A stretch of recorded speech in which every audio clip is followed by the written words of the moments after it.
Bonjour et bienvenue à l'émission Chrétien comme Christ. Aujourd'hui, le thème de notre émission sera la mission. Et là, Christiane, tu vas nous lire la mission de Jésus, je pense, dans Luc au chapitre 4 et à partir du verset 18. C'est tout à fait ça. Alors, Jésus se trouve à la synagogue et on lui donne le rouleau du livre. Il va faire la lecture et voilà ce qui est écrit. Il lit dans le prophète Ésaïe. « L'Esprit du Seigneur est sur moi parce qu'il m'a consacré par onction pour annoncer la bonne nouvelle aux pauvres. Il m'a envoyé pour guérir ceux qui ont le cœur brisé, pour proclamer aux prisonniers la délivrance et aux aveugles le recouvrement de la vue, pour renvoyer libres les opprimés, pour proclamer une année de grâce du Seigneur. » Alors voilà la mission multiple pour laquelle Jésus est venu sur terre, pour laquelle il a reçu cette onction divine, pour laquelle le Saint-Esprit lui a été donné sans mesure. Et on va voir au fur et à mesure de cette émission que cette mission, il l'a accomplie parfaitement, mais il va nous la transmettre aussi. Oui, et puis Jésus, lorsqu'il lit ça, il choque quand même, parce que d'habitude, les gens avaient l'habitude qu'on lise, mais sans cette conviction. Tandis qu'ici, Jésus, il annonce quelque chose en disant, quelque part, il est en train de dire, le temps est arrivé, c'est maintenant, et il y a une bonne nouvelle. C'est un peu ça, la première mission de Jésus, c'est d'annoncer cette bonne nouvelle. Oui, d'abord, il annonce qui il est et pourquoi il est venu. Donc c'est clair qu'il est en train de définir son objectif. Et cet objectif, il le définit d'une manière tellement biblique qu'il va chercher ce texte d'Ésaïe et qu'il le proclame pour lui-même. Il se personnalise ce texte et il dit « L'Esprit du Seigneur est sur moi. J'ai été oint, j'ai reçu quelque chose. J'ai reçu cette onction divine. » D'ailleurs, Pierre va reprendre le même texte, mais d'une autre façon, dans les Actes des Apôtres, au chapitre 10, au verset 38. Vous savez comment Dieu a oint du Saint-Esprit et de force. Donc, il est en train de définir ce que Jésus est en train de dire ici. L'Esprit du Seigneur est sur moi, c'est-à-dire que le Père l'a oint, il lui a donné une onction pour une mission particulière. Et ça, c'est ce que Jésus est en train de dire. Et puis, il dit, parce qu'il m'a consacré par onction, encore une fois, il le répète, pour annoncer, pour proclamer. Donc, il vient comme un héros qui annonce la parole. Oui, donc Jésus avait cette mission de proclamer ces choses-là. Donc quand on dit consacrer, ça veut dire mettre à part pour une tâche bien particulière. Et être oint, c'est justement que Dieu nous donne la capacité pour cette tâche bien particulière qu'il nous a donnée.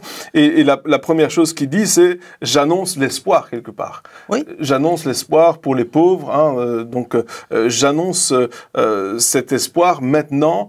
Et quand il parle de pauvres, est-ce que on parle de personnes qui n'ont pas d'argent ou on parle de quoi exactement lorsqu'on parle de pauvres? Alors, c'est pas seulement les pauvres, je veux dire, comme tu dis, qui n'ont pas d'argent, probablement qui sont aussi dans cette catégorie-là, mais c'est aussi ceux qui sont désespérés.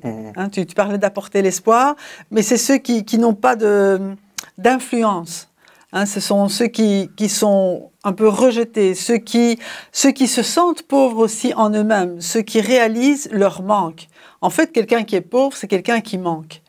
Et tous ceux qui réalisent qu'il leur manque quelque chose, qui n'ont pas la vraie vie, qui n'ont pas la vie en abondance, eh bien Jésus leur annonce cette bonne nouvelle. Donc les pauvres, on parle de ceux qui reconnaissent quelque part. Qui reconnaissent, leur manque. Ils le réalisent, ils le reconnaissent, parce que Jésus disait même, je ne suis pas venu pour ceux qui se portent bien, mais je suis venu pour ceux qui sont malades, ou plutôt, je ne suis pas venu pour ceux qui pensent qu'ils sont bien, qu'ils ont tout ce qu'il faut, quelque part.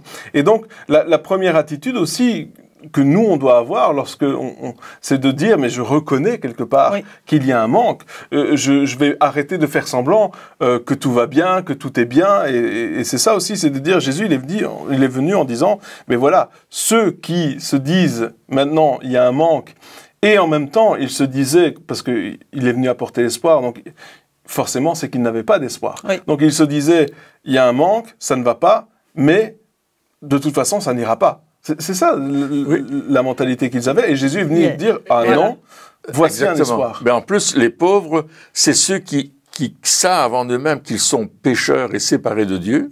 Alors ils peuvent peut-être pas l'exprimer, mais dans leur âme, ils n'ont pas cette conviction d'être aimés de Dieu, d'être en relation avec lui, par rapport à tous ceux qui sont religieux et qui sont en train d'exercer leur religion, mais sans une réelle conviction que Dieu a accompli quelque chose. Et eux, ils sont là, ils sont les pauvres en esprit, il le dit dans Matthieu 5, dans les Béatitudes, ce sont les gens qui savent dans leur cœur qu'il y a quelque chose qui ne fonctionne pas par rapport à Dieu. Et ce sont ces pauvres-là, ils le savent. Et eux, ils cherchent quelque chose. Et Jésus apporte la bonne nouvelle. Et ça, c'est important, parce que l'Évangile, c'est justement la bonne nouvelle que Dieu a envoyé son Fils mourir pour nous, afin que nous ne soyons plus pauvres, mais que nous ayons le pardon de nos péchés par la grâce et que nous l'acceptions par la foi. Ouais, donc la première chose que Jésus fait finalement, c'est d'apporter l'espoir en plein milieu du désespoir. Oui, c'est ça. Là où il n'y a plus d'espoir, Jésus apporte l'espoir. Et ensuite, il continue en disant, je vais guérir ceux qui ont le cœur brisé, ou dans une autre version, il dit, amener la liberté à ceux qui ont le cœur brisé. Donc, c'est aussi, là, maintenant, il parle de ceux qui sont tout cassés. c'est ça. Vrai. Et il y a tellement de personnes autour de nous, et nous-mêmes, nous étions comme ça, qui sont brisés, les choses de la vie les ont brisés, les situations qu'ils ont rencontrées, enfin, ils sont complètement brisés, pas forcément physiquement, ça peut être le cas aussi, mais aussi moralement, dans leur âme, au plus profond d'eux-mêmes, et ils sont complètement brisés. Et là, c'est intéressant parce qu'il dit guérir, et puis une autre version dit amener la liberté. Et quelque part, quand on est brisé, c'est vrai que on est mal, mais en même temps, on est prisonnier. Prisonnier dans son âme. Oui, c'est ça, parce que c'est comme si le cycle de la vie, on va dire ça comme ça, ou ce qui nous est arrivé, fait que on n'a plus vraiment d'échappatoire. De solution. On n'a plus vraiment de solution, et on rentre dans un cercle vicieux qui fait de nous des esclaves, finalement. Oui, et je voyais aussi ceux qui sont brisés, c'est ceux qui ont tout essayé pour essayer de plaire à Dieu. Et je me souviens de cet homme qui me racontait que, avant de rencontrer Jésus-Christ, il a essayé toutes les religions possibles. Il est allé vers des sectes que nous connaissons aujourd'hui, témoins de Jéhovah, mormons. Il est allé chez eux, il a essayé de trouver quelque chose, il n'a pas trouvé. Il est allé dans une autre, il n'a pas trouvé. Il est allé dans les religions orientales, il n'a pas trouvé. Il est allé dans l'occultisme, c'était pas satisfaisant. Il a essayé plein de choses. Et un jour, quelqu'un lui a dit, mais tu sais, Jésus est venu pour toi. Et là, cet homme qui était brisé parce qu'il n'arrivait pas à trouver la paix intérieure, la paix dans son cœur, bien qu'ayant essayé toutes sortes de formules et de formulations, lui, quand il a rencontré Jésus, tout d'un coup, il s'est dit, mais ça, c'est la solution, c'est ce que je cherche, c'est une bonne nouvelle, je reçois ce Jésus en moi, tout ce qui était brisé en moi est en train de se remettre en place, de se reconstruire. Et il a découvert un certain moment une reconstruction de son esprit, son âme et son corps, parce qu'il était malade, il n'était pas bien, il essayait plein de trucs, jamais satisfait.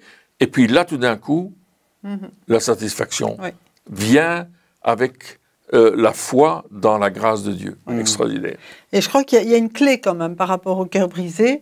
On dit, si tu veux que Dieu te donne un nouveau cœur, parce que c'est ce qu'il fait, il nous donne un nouveau cœur, mais il veut que tu lui donnes tous les morceaux de ton cœur. Peut-être tous ces morceaux qui ont été éparpillés, soit à la recherche de Dieu, soit à la recherche du bonheur dans des tas de solutions. Même quand tu donnes ton cœur à quelqu'un et puis que ce quelqu'un te trahit, ben ça aussi, ça brise ton cœur. Donc c'est important vraiment de venir à Dieu tel qu'on est, avec tous les morceaux éparpillés.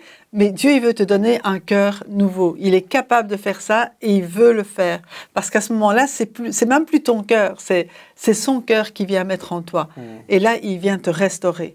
Mais tout ça est fait, et ça, j'aime bien le fait que quelqu'un lui a dit, quelqu'un lui a parlé de Jésus. Et on vient de voir que c'était annoncer la bonne nouvelle. Donc, l'importance aussi de dire, de déclarer, de proclamer cette bonne nouvelle. Parce que de la même manière que Dieu a tout créé par sa parole, la parole de Dieu est toujours aussi efficace aujourd'hui pour recréer en nous quelque chose qui vient de lui. Oui, quelque part, il vient pour réparer, pour nous réparer complètement. Oui, tout à fait.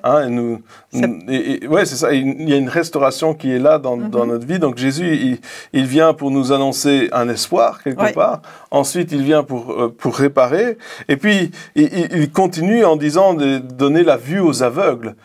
Et là, encore une fois, bien sûr qu'il parle de physiquement, parce qu'on sait que Jésus a guéri énormément d'aveugles, mais il parle aussi de notre âme, de notre esprit, le fait de voir enfin les choses. Il y a une autre version qui dit d'ailleurs, quand il parle des aveugles, il dit de permettre enfin de regarder en haut, de regarder au ciel. Donc quelque part, il veut que nous puissions voir tout ce que nous devons voir, et pas juste avec des œillères, quelque part. Il veut enlever ça. Oui. Et puis il parle aussi de proclamer aux prisonniers la délivrance. Et là, on parlait avant l'émission justement de cela, et tu parlais de prisonniers de guerre, c'est ça que tu avais... Oui, c'est ça. En fait, le terme littéralement, quand on voit prisonnier en français, mais littéralement dans le grec, le terme c'est prisonnier de guerre. Donc c'est pas juste prisonnier n'importe quoi, c'est vraiment prisonnier de guerre, et de déclarer à ces personnes-là, vous êtes libres. Et ça nous montre combien Satan nous met sous un joug, sous une tyrannie, et il utilise tous les moyens occultes d'adoration d'idoles, d'invocation d'esprit, de spiritisme, etc. D'ailleurs, Jésus, à un certain moment, a dit au peuple d'Israël, tu ne pratiques pas ces choses-là parce que moi je veux pas que tu les pratiques, mettre nos enfants au feu, etc. Il dit ça tu fais pas, parce que c'est les peuples païens qui le font. Et moi je veux pas que tu le fasses. Parce que c'est en abomination aux yeux de l'Éternel. Et Dieu nous dit attention, quand tu fais ces choses-là, tu deviens prisonnier du diable.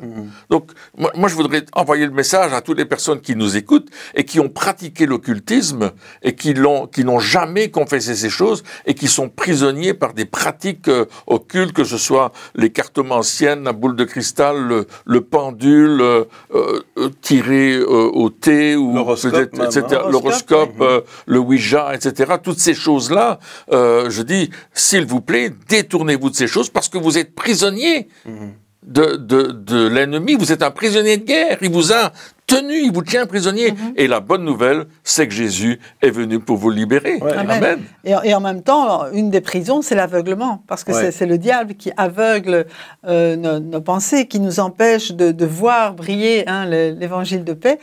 Et en fait, j'allais dire quelque chose, et puis ça m'est sorti de la tête, mais bon, c'est pas grave. Donc vraiment... Jésus veut nous libérer de cet aveuglement. On peut retrouver l'apôtre Paul, par exemple. L'apôtre Paul, c'est spécial parce que lui, il croyait qu'il servait Dieu en persécutant l'Église. Il était Saul. Voilà, c'était Saul de Tarse. Saul de Tarse, oui. Et puis, à un certain moment, Jésus lui est apparu et là, il est devenu aveugle, pendant 3 jours.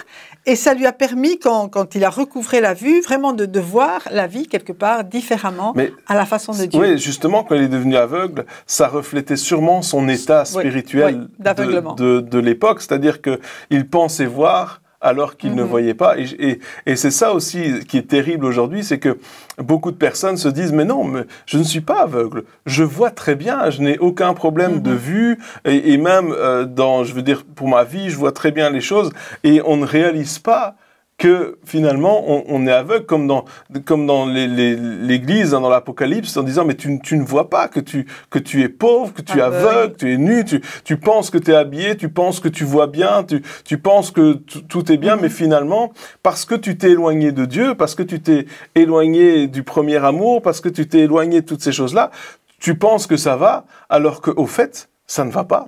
Et aussi lorsque Jésus il vient et il dit mais moi je suis venu pour que les aveugles puissent voir, il est en train de dire, je suis venu vraiment pour que tu puisses enfin vraiment voir tout à nouveau, pour que tu puisses voir les choses d'en haut, c'est-à-dire que la vraie réalité, parce que la Bible nous dit dans Hébreux, je pense que c'est chapitre 11, qui nous dit que tout ce qui est visible nous provient de l'invisible, c'est-à-dire que la source de toute chose, elle est dans ce royaume de Dieu, elle est dans ce royaume de Dieu, et donc dans ce royaume invisible, pardon. Et donc, il est temps qu'on puisse enfin voir ces choses que nous devions voir déjà depuis longtemps, mais nous sommes aveuglés. Et Jésus, il a dit justement, mais je suis venu pour que tu puisses voir. Oui. Je suis venu pour que tu ne restes pas dans cet aveuglement, parce que un aveuglement, alors physiquement, lorsque nous sommes aveugles, on est dans le noir. Et lorsqu'on est dans le noir, eh bien, on ne sait pas où on va. On a des grandes chances de tomber, on a des grandes chances de se faire écraser si on sort dehors.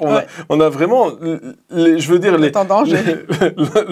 tendances à l'accident sont énormes. Ouais. On ne voit pas. Et de la même manière, spirituellement parlant, lorsque nous ne voyons pas, eh bien, c'est normal qu'on se trompe, c'est normal qu'on fasse des mauvais choix, c'est normal qu'on aille dans des mauvaises directions, qu'on se fasse des fois écraser par la vie, comme si c'était un camion qui nous venait dessus, parce que justement, on ne voit pas clair.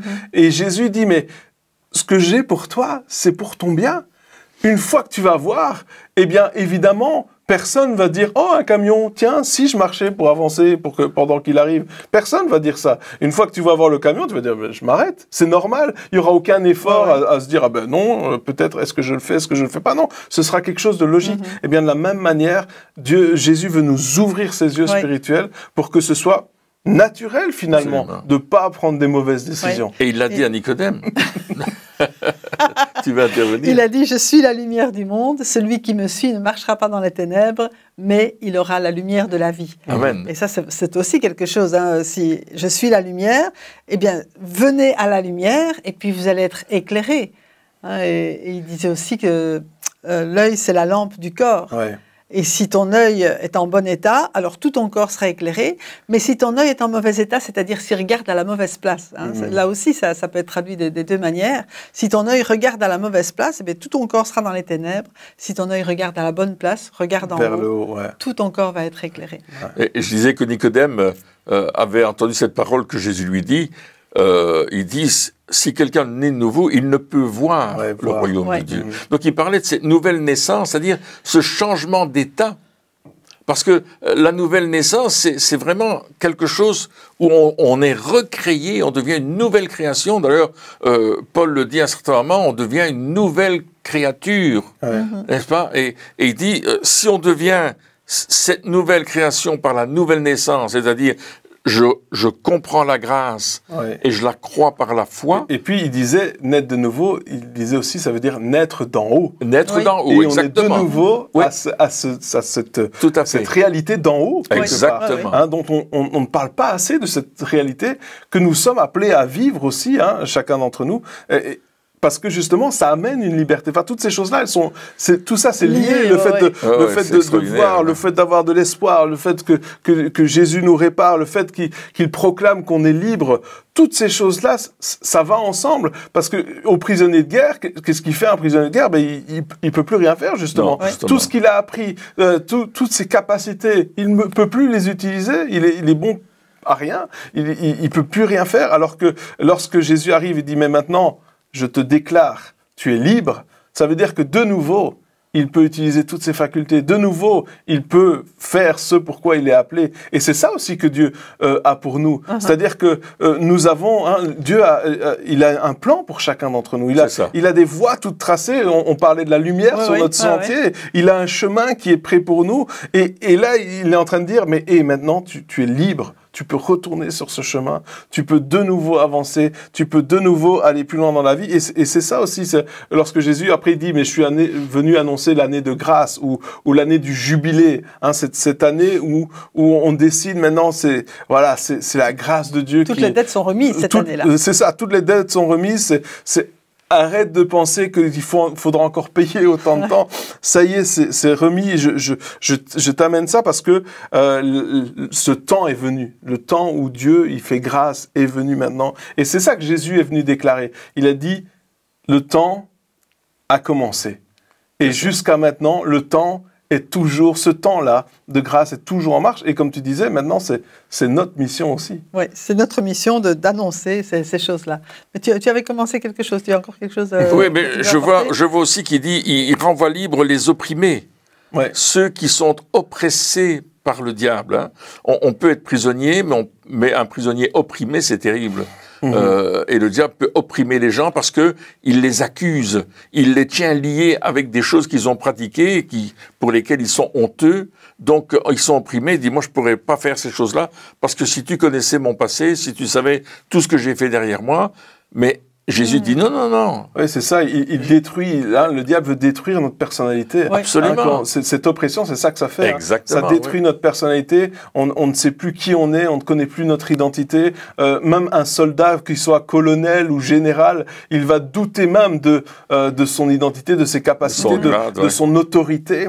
Et puis Jésus, il vient et dit non, non, non. Alors tout ça, tous ces mensonges-là, c'est viré maintenant. Absolument. Oui, et alors on parlait de prisonnier de guerre, mais un prisonnier de guerre, il n'est pas spécialement seulement dans la prison. Il y a beaucoup de prisonniers de guerre qui étaient obligés de travailler pour l'ennemi.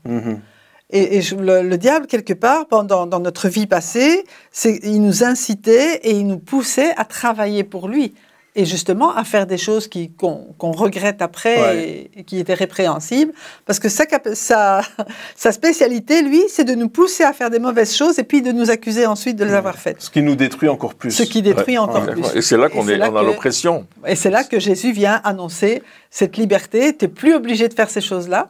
Parce que quand on dit si nous avons péché, bien nous confessons. Et puis lui seulement, non seulement il nous pardonne, mais il nous purifie de toute iniquité. Ouais. Il nous purifie de ce qui nous poussait à faire ces mauvaises choses et il nous rend libres d'agir et de marcher sur les voies de Dieu et de ne plus obéir au diable. Et le tout premier message de Jésus qui va apporter dans l'évangile de Matthieu, par exemple, chapitre 4 et au verset 17, c'est « Repentez-vous », donc changez de comportement, commencez à penser différemment, pensez royaume de Dieu, et il dit « Repentez-vous car le royaume s'est approché. » Et on peut traduire aussi parce que le royaume est à portée de la main, parce que le royaume est là. Ouais.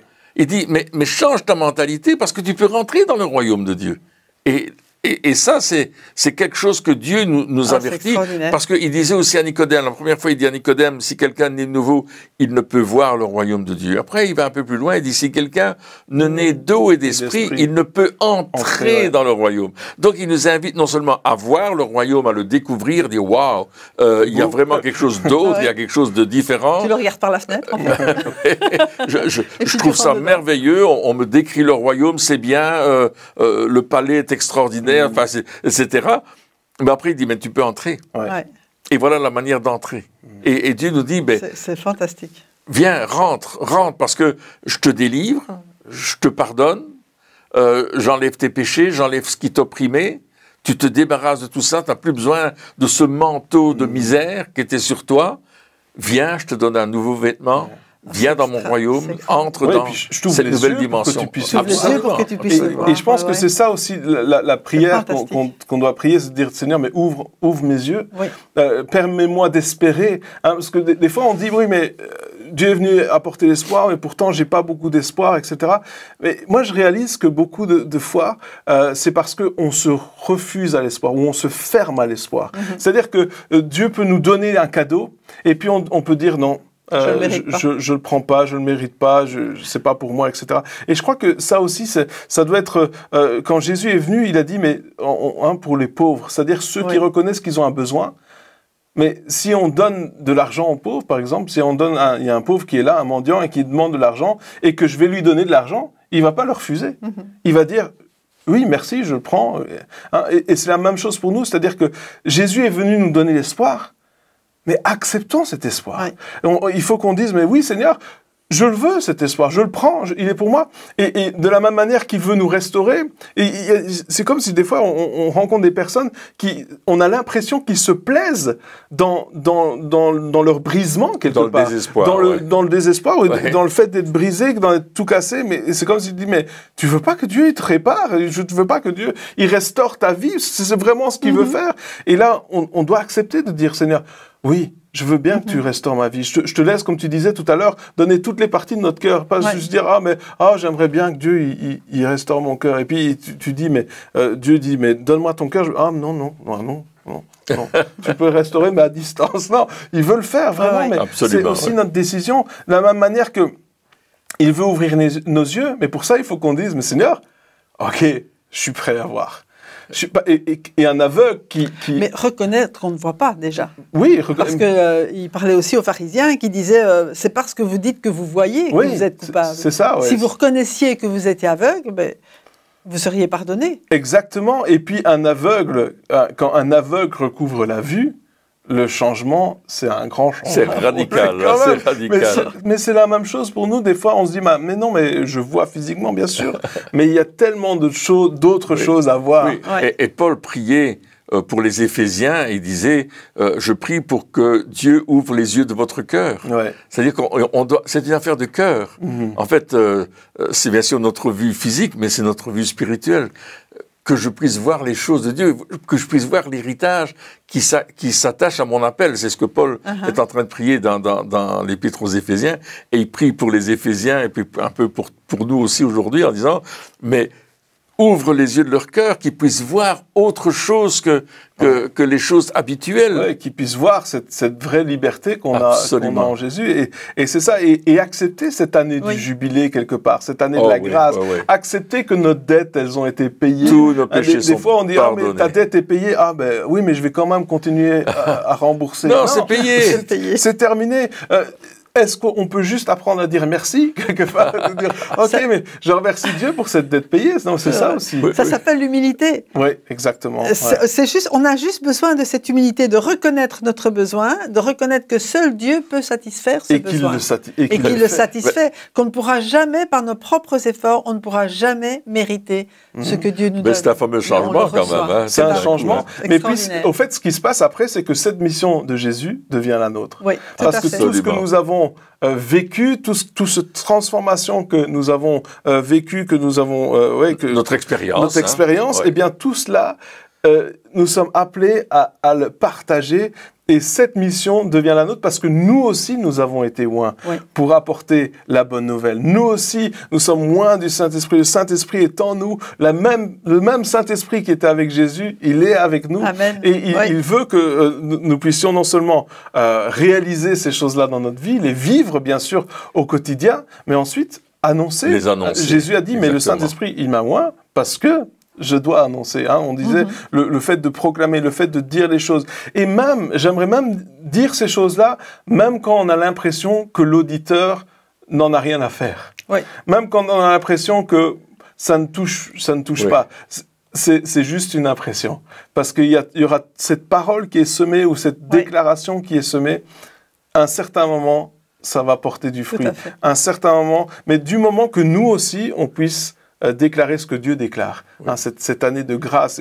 Et on le disait dans l'émission précédente, nous sommes des ambassadeurs et en même temps, nous sommes des oints consacrés pour apporter cette bonne nouvelle. Amen. Eh bien, chers amis, merci encore de nous avoir suivis pour cette émission. Et puis, on se retrouve très bientôt pour la suite. Au revoir.